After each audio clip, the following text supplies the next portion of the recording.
Office of the United States Department of Justice was responsible for the detention and supervision of all civilian alien enemies.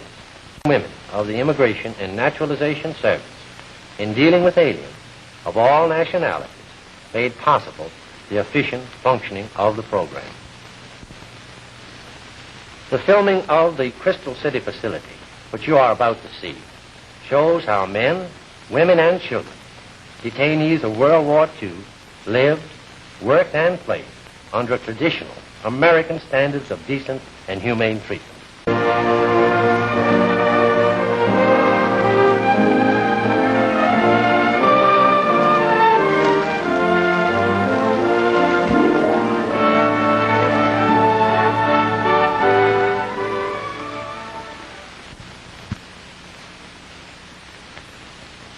Here is a party of women and children arriving in Crystal City, following their voluntary decision to join husbands and fathers in detention.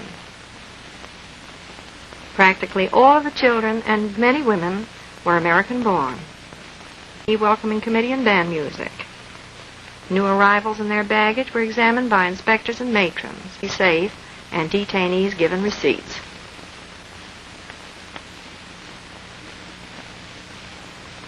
Following the admission procedure, they were fed in the central mess. They were then escorted to quarters which had been assigned in advance of their arrival.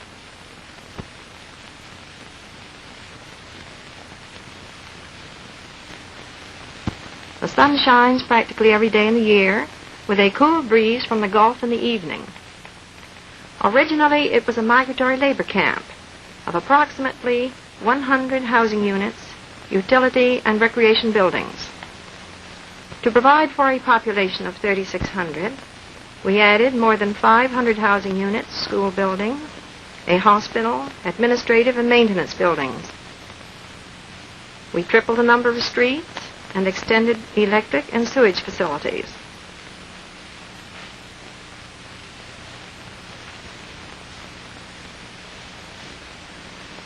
This is the perimeter, over which armed guards kept a 24-hour watch. At night, the illumination from the lights along the top of this fence was visible almost to the Mexican border. Both groups cultivated flowers with great pride. Seeds were purchased by them with their own money. They also paid for and built the screen porches you see. For such items, which were considered morale builders, they could draw on their personal funds. Each housing unit was furnished with running water, an icebox, beds and linen, chairs, and some with toilet facilities.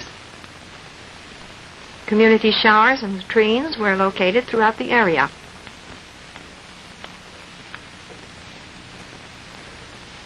People who had to be isolated for medical purposes were placed in cottages like this, which were equipped with modern conveniences. There were about 50 of these in the area. This is one of the community bathhouses. This is the way the houses appeared before the detainees made homes out of them.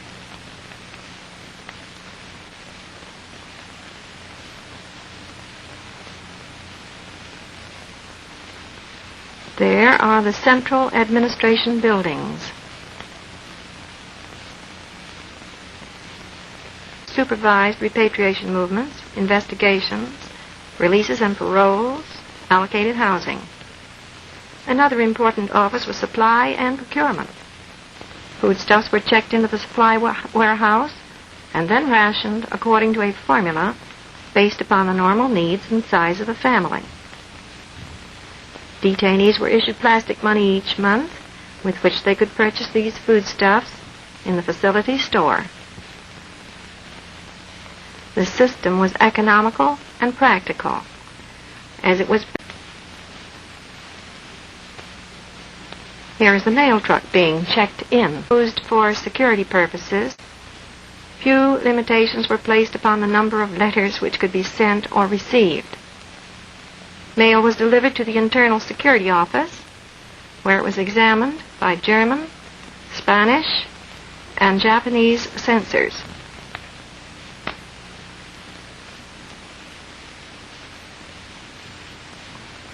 the daily milk delivery. At one time, there were 1,600 minor children in detention. 2,500 quarts of milk were required each day.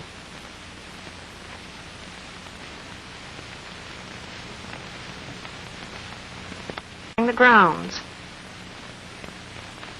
There are the public health medical officer and head nurse.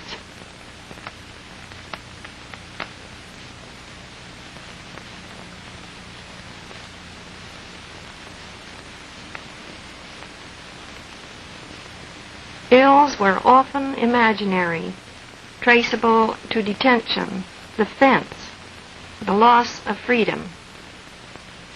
As many as 60 patients were treated daily in the clinic.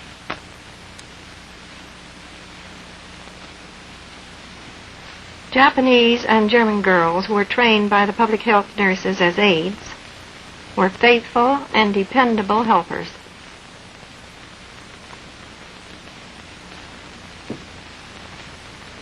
Young America.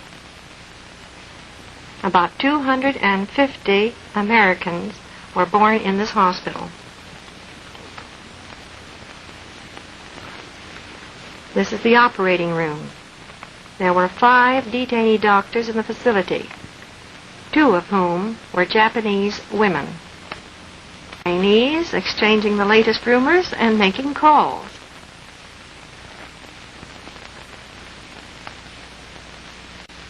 This is the German Recreation Center. There was a small cafe in this building called the Vaterland, where they enjoyed music furnished by their own orchestra.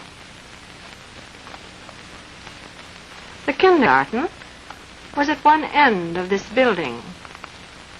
Here are some children at play under the direction of a detainee teacher.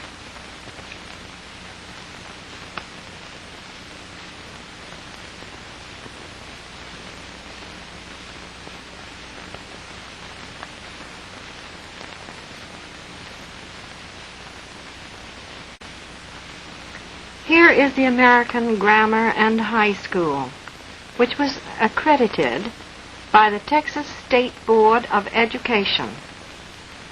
Many graduates from this high school went on to college following their release from detention. The Japanese required their children to attend the American school in the morning and the Japanese school in the afternoon. There is the Japanese school. Directly in back of those children is the Japanese Recreation Center. Carefully selected movies were shown each week in the 2 recreation halls.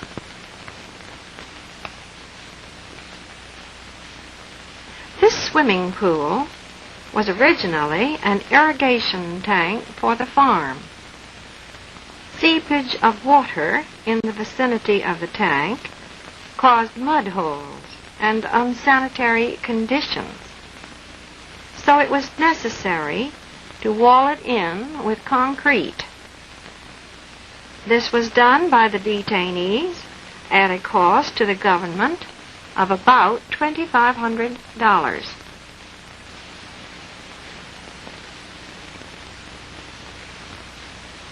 This tank was not only of vital importance to the farm for irrigation purposes and essential to hygiene and sanitation, but it helped greatly to relieve the monotony of detention for teenagers and adults, and as you see, it was particularly beneficial to the children.